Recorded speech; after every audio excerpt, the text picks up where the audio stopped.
Трето издание на Дневникот за денес. Добро вечер. За актуелните настани од регионот Македонија и светот гледајте веднаш по најавата.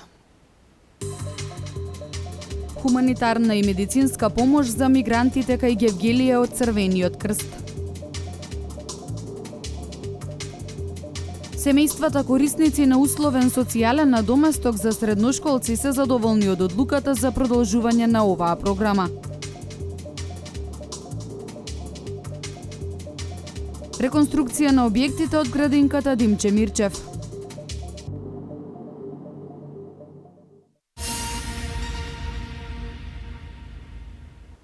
Тимови на Црвениот крст на Република Македонија постојано се на терен за да им пружат хуманитарна и медицинска помош на мигрантите кај Гевгелија.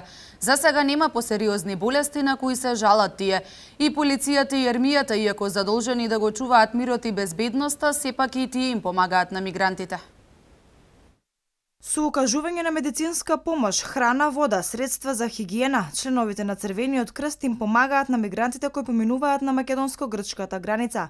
Црвениот крст на Република Македонија од самиот почеток на ова мигрантска криза е на терен, вели генералниот секретар Саид Саити. Тимовите се постојано на терен, а од утре Црвениот крст почнува и со ноќни дежурства. Барањата на луѓето од аспект на наше делување остана исти, значи Црвениот крст на Република Македонија делува во делот на укажувањето на хуманитарна помош. Во текот на вчерашниот ден беше поделена хуманитарна помош за околу 800 луѓе кои беа нели делот нив влезени и пропуштени во Република Македонија, а за делот нив во договор со пограничните власти на Република Македонија беше интервенирано на самата граница. Во однос на медицинската помош, приоритет имаат трудните жени и децата, вели Саити. За сега нема посериозни болести на кои се жалат мигрантите. Генералниот секретар на Црвен крст информираше дека во текот на вчерашниот ден имале неколку интервенции кај бремени жени и деца. Се укажува прва помош, поготово вчера имавме десетина интервенции нели кои беа побарани од наша страна кај бремени жени, значи беше помогнато на деца, имавме 4 транспорти до болница, така да поглавном тоа се работите во делот на медицинскиот дел кој ги работат тимовите на Црвениот крст, се разбира крајно во соработка и со јавното здравство, односно со медицинскиот центар во Гевгелија. Полицијата и армијата и денес се на терен и работат на пропуштањето на мигрантите кои чекаат да влезат во земјава. Иако ангажирани да го чуваат мирот и безбедноста, сепак од време на време и тие им пружаат помош на мигрантите.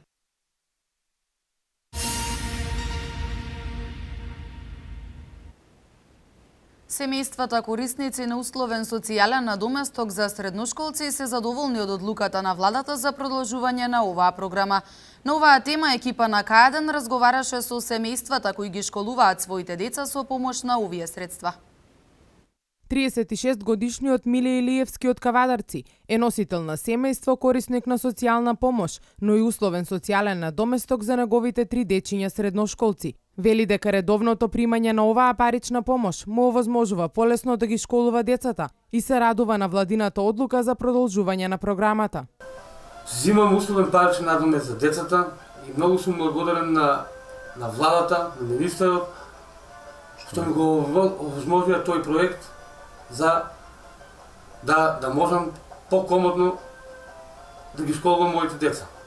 12.000 денари колку што е висината на условниот социјален надоместок, покрај што помагаат во покривање на трошоците во текот на учебната година. Дополнително треба и да го охрабрат и мотивираат детето за продолжување на образованието. Таков е примерот со семејството Антик од село Требник, чии што деца сега се студенти. Од социјалната помош ги издржуваме и плюс тоа ни дава паричен надоместок за да може да ги школуваме децата. Фала му на премиерот тоа што го направи и може вака да продолжи и натаму да дава на доста луѓе вака што може, еве моите завршија 4 години, двете деца се имаат по 12.000 и другото 12-24.000 годишно, мислам за периодот што учеа децата. Средствата од програмата им следуваат на средношколците од сите семејства кои примаат социјална помош, а единствениот услов кој треба да се исполни е ученикот редовно да посетува настава.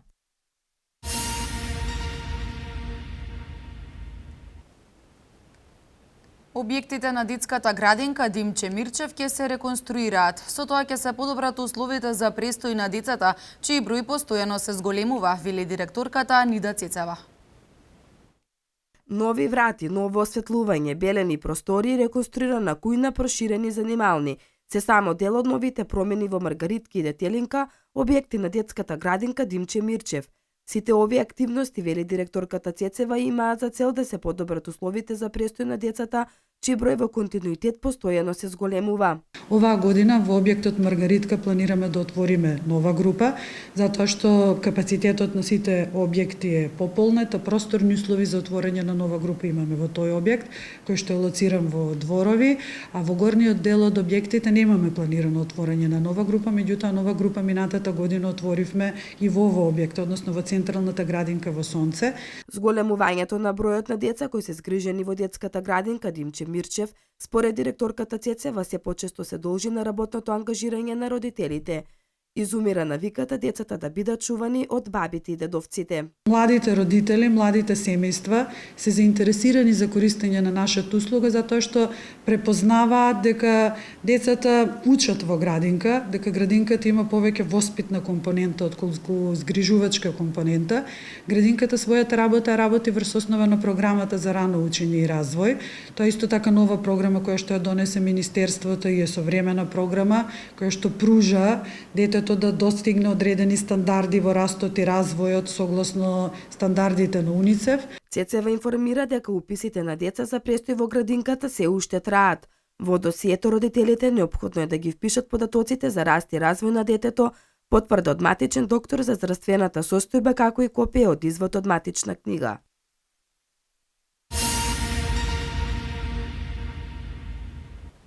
Празничните богослужби за чествување на празникот Успение на Пресвета Богородица започнуваат на 26 август во храмот Успение на Пресвета Богородица. На 27 август на исто место ќе се одржи празнична вечерна богослужба, а на самиот празник утрото празнична литургија.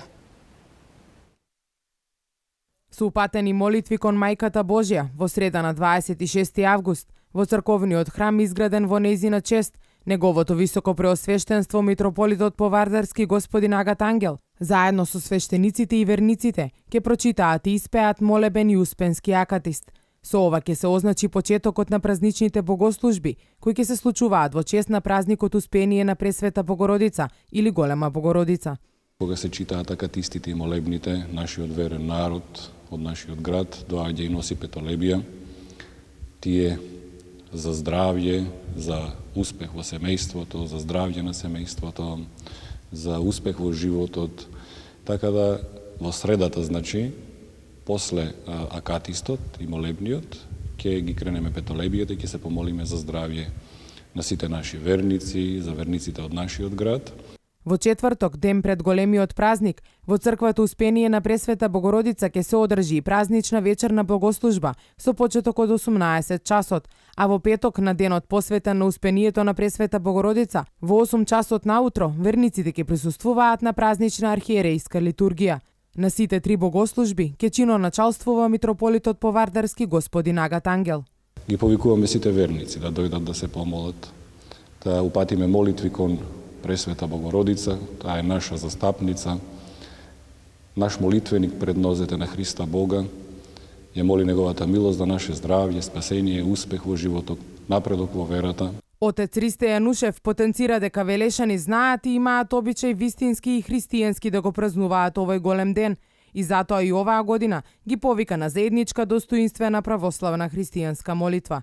Со празнувањето на 28 август завршува и двонеделниот Успенски пост.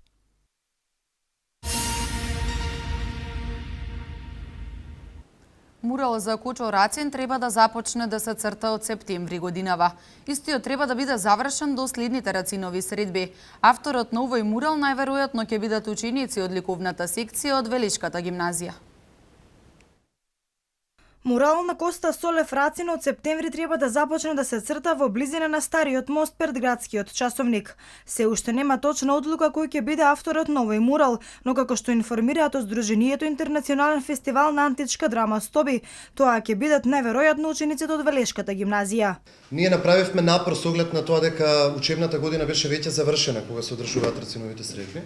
Направивме напор да се отпочнат некакви основни цртежи, да се набават специјални зидни бои, фасадни бои, други опреми кои што им требаат на младите уметници, така што они ќе продолжат да работат интензивно од септември, значи од почетокот на учебната година. Градоначалникот Чадиев, како одговор на новинарско прашање за цртање на муралот, посочи дека со делегираната надлежност Сдруженијето Интернационален фестивал на античка драма Стоби одлучува кој ќе биде автор на истиот. Значи, тоа е одговорност, односно тоа е во склопот на тој што ја доби да организира манифестацијата. Значи, невладината организација што доби манифестацијата е должна да го заврши. Дали ќе го заврши со гимназија, дали ќе го завршат со професионални уметници, тоа е нивни избор. Тој треба да биде завршено наредниот период од месец и пол. Планирано е првиот дел од муралот кој што ќе биде на тема тутуноберачите и Ленка да биде завршен до следните Рацинови средби. Според Васил Зафирчев, идејата учениците од ликовната секција од гимназијата да го цртаат муралот доаѓа од нивните заложби како ученици кои доаѓаат од гимназијата, која впрочем го носи името на Рацин.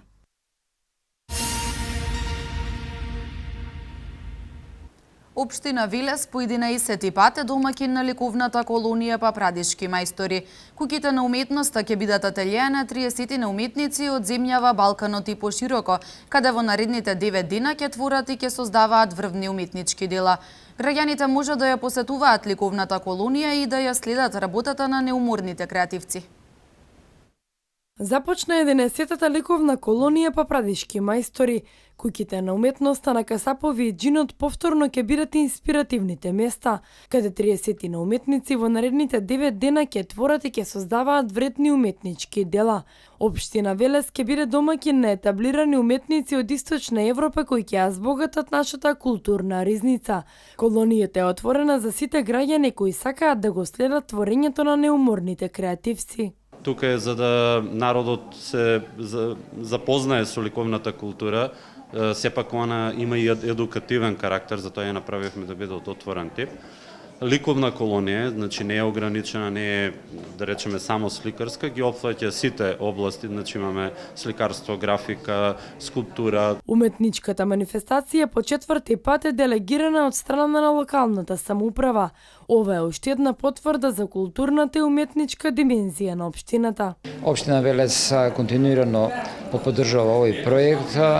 Оваа година Советот одвои од 400.000 денари, само да кажеме дека тоа не се големи средства во однос на она што општината ќе го добие. Значи општината ќе добие оваа година 30 на вредни уметнички дела од разни еминентни уметници не само од Македонија, него и од Балканот и пошироко. Традиционално уметничките дела ќе бидат представени на изложба по повод 9 ноември, денот на општина Велес.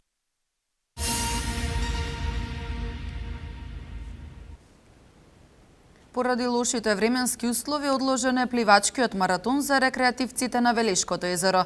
Утре во 11 часот е закажан стартот на трката за рекреативните пливачи, а веднаш потоа ќе започне и пливачкиот куп. Маратонот за рекреативните пливачи кој требаше да се одржи денес на Велешко езеро е одложен. Причината за оваа одлука на организаторите се лошите временски услови. Па така во текот на утрешниот ден ќе бидат организирани двата надпревари, во кои по 30 на надпреварувачи од двете конкуренции од повеќе градови на државата ќе се борат за што подобар пласман. Должината на патеката за рекреативните пливачи е 2,5 км, додека останатите се поделени во 3 категории, тоа 2,5, 5 и 10 км во машка и женска конкуренција. Организаторите информираа дека како минатата, така и оваа година безбедноста на пливачите ќе биде на највисоко ниво. Безбедноста на овогодинешниот маратон ќе се погрижат општинската организација на Црвен крст, односно службата за безбедност на вода, со 30 на спасители и секој од пливачите ќе биде следен со кајак. Манифестацијата ќе започне во 10 часот, а стартот на трката за рекреативните пливачи ќе биде во 11. Веднаш по нејзиното завршување ќе започне и пливачкиот куп, во кој најголем фаворит за освојување на првата позиција е минатогодишниот победник и најдобар македонски пливач Евгений Попацев. Стабилна состојбата на граничниот премин со Грција. Фич по 10 пат го потврди ББ плюс рейтингот на Македонија. Стабилна е состојбата на границата со соседна Грција. Синоќа поради обилните врнежи биле пропуштени поголем број мигранти. За транспорт на бегалците денеска ќе бидат пуштени повеќе вонредни возови. Голема група мигранти се уште чека на дивиот граничен премин од грчката страна, а во земјава се пропуштаат во согласност со капацитетите на државата. Предност имаат поранливите категории, односно повредени имигранти со деца. Од железничката станица во Гевгелија информираат дека првиот воз рано изутрина транспортирал околу 300 мигранти. Во текот на вчерашниот ден 5 композиции се упатиле од Гевгелија кон Табановце, од кои 3 на редовна и 2 на вонредна линија. Композициите биле со капацитет од 200 до 700 лица. Мигрантите најчесто доаѓаат од Сирија, Авганистан, Ирак и Пакистан, а до вчера на 42.000 од нив им била издадена потврда за искажана намера за поднесување барање за признавање на азил во земјава.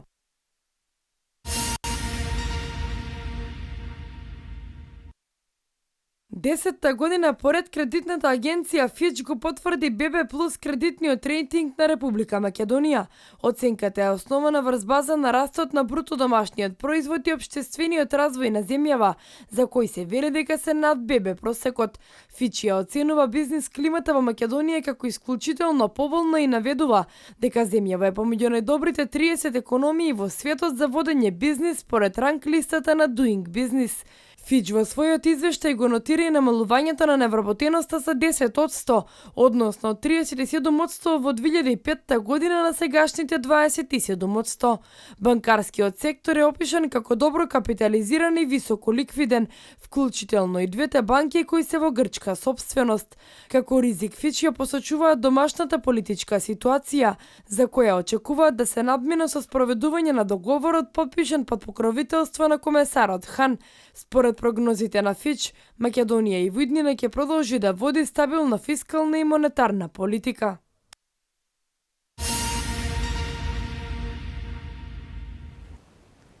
Турција започна да гради бетонски ѕид низ должината на границата со Сирија. Египетски суд денеска го осуди на доживотен затвор поранешниот лидер на муслимански браќа, убиени цивили во Јемен, вести од светот. Египетскиот суд денеска го осуди на доживотен затвор поранешниот лидер и духовен водач на забранетото исламистичко движење муслимански браќа Мохамед Бадија. Пресудата е за случајот за напад врз полициска станица во крајбрежниот град Порт Саид во 2013 година, кога беа убиени 5 полицајци и повредени десетици цивили, наведува ТАС. Ова се случи по крвавите репресии и насилите за безбедност против 2 исламистички протестни кампа во Каиро. Покрај Бадија, доживотна казна затвор под обвинение за поттикнување насилство и учество во него добија и 18 членови на движењето. На 76 лица им се суди во отсуство, според египетскиот државен весник Ал-Алхрам.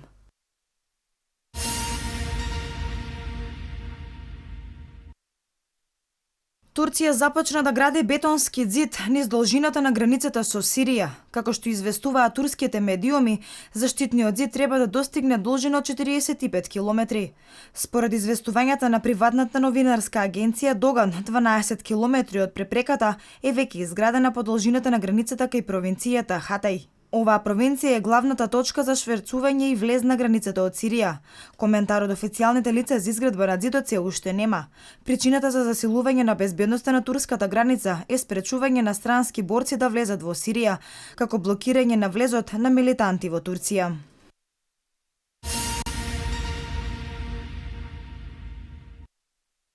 Десетици цивили биле убиени во Јемен при воздушните напади, изведени од сунитската коалиција против шиитските бунтовници предводени од Саудиска Арабија, пренесува БТА. Меѓународната невладина организација Лекари без граници соопшти за 65 загинати при бомбардирањето во стратешкиот југозападен град Таис, вклучувајќи 17 деца и 20 жени.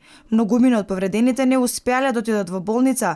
Западните медиуми соопштуваат и за огромен број куќи разурнати до темел.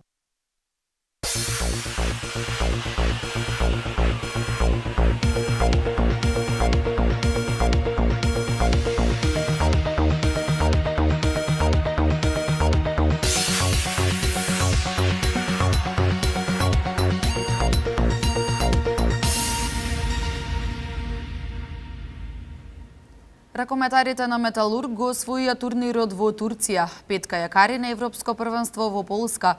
Стојановски со сребрен медал на 1500 метри слободен стил. Следниот четврток се играат реванш дуелите од плейоф рундата од Лигата на Европа. Европската фудбалска асоциација ги одреди судиите за овие надпревари. Правдата на надпреварот помеѓу Рубин Казан и Работнички ќе ја дели турчинот Хусеин Гочек. Надпреварот во Казан е со почеток во 18 часот. Првиот дуел заврши со резултат 1:1, па тоа остава шанса романтичарите да се надеваат на позитивен исход на реваншот и историски пласма во групната фаза од Лигата на Европа.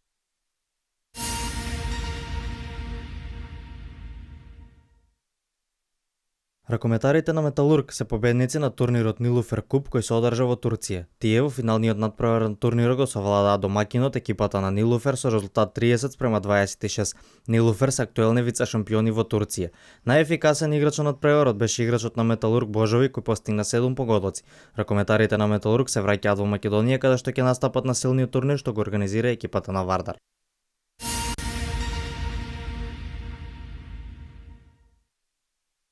Членовите на кајак репрезентацијата на Македонија, Александар Златаров, Енис Небиовски, Виктор Миланов, Борче Мирчевски, како и Игор Стефановски, ќе учествуваат на Европското првенство што ќе се одржи во Полска од 26 до 30 август. Првите тројца ќе се надпреваруваат во категоријата до 18 години, додека останатите двајца во категоријата до 23. Предвидено е сите наши представници да настапат во вториот дел од шампионатот, помладите од 9 и од 11 часот, а сениорите во 14 и во 16.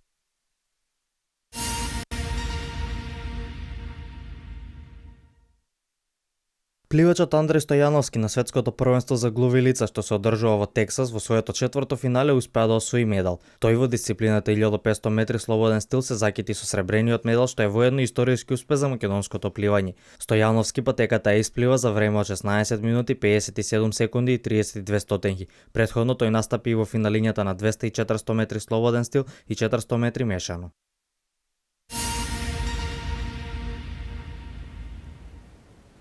Синоќа беа одиграни средби во најаките европски лиги. На отварањето на светското првенство во атлетика во Пекинг беше доделен и првиот медал. Меѓународен спорт.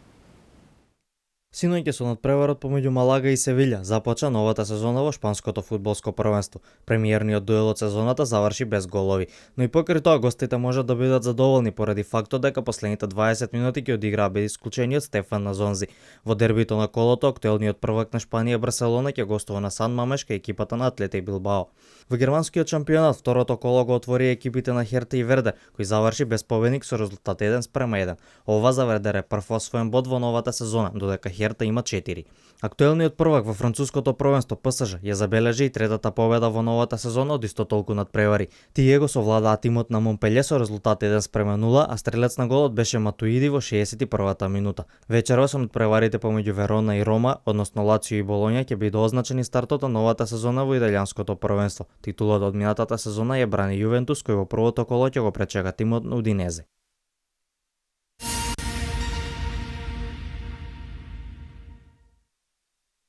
Во првиот ден од светското првенство во атлетика беше доделен првиот златен медал. 19-годишниот маратонец од Еритреа Гирмај Гебресиласие победи на патеката што се трчаше по улиците на Пекинг. Тој маратонската трка ја истрча за време од 2 часа 12 минути и 28 стотинки. Гебресиласие влезе во историјата на светските првенства како најмлад победник на маратонот. Во текот на денот ќе бидат доделени уште неколку златни медали, и тоа во дисциплините 10.000 метри за мажи и фрлање ѓуле за жени. Единствениот македонски претставник на ова првенство, Ристе Пандев, попладнево во квалификациите на 100 метри истрча со време од 11 секунди и 31 стотинка и заврши на последната позиција во неговата група.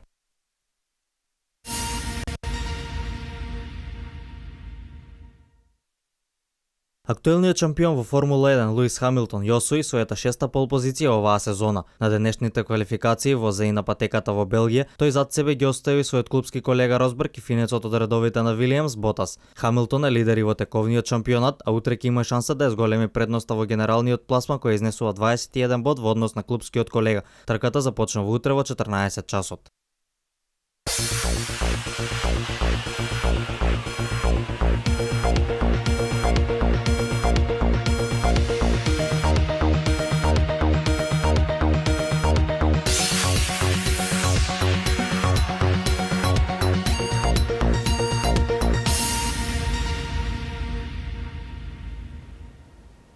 Денеска имавме променливо облачно и посвежо време со повремени врнежи од дожд.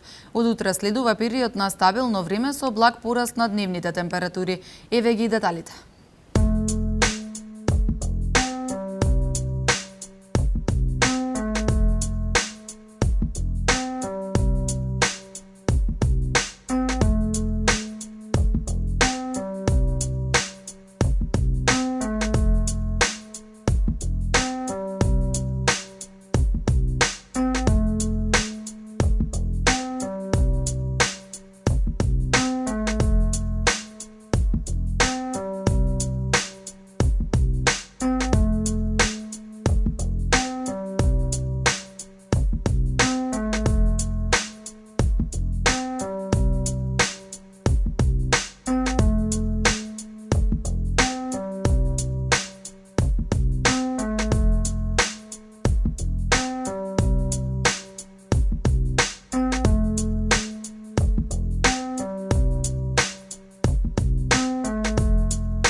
Ова беше последната информација за денес. Јас ви посакувам пријатна вечер.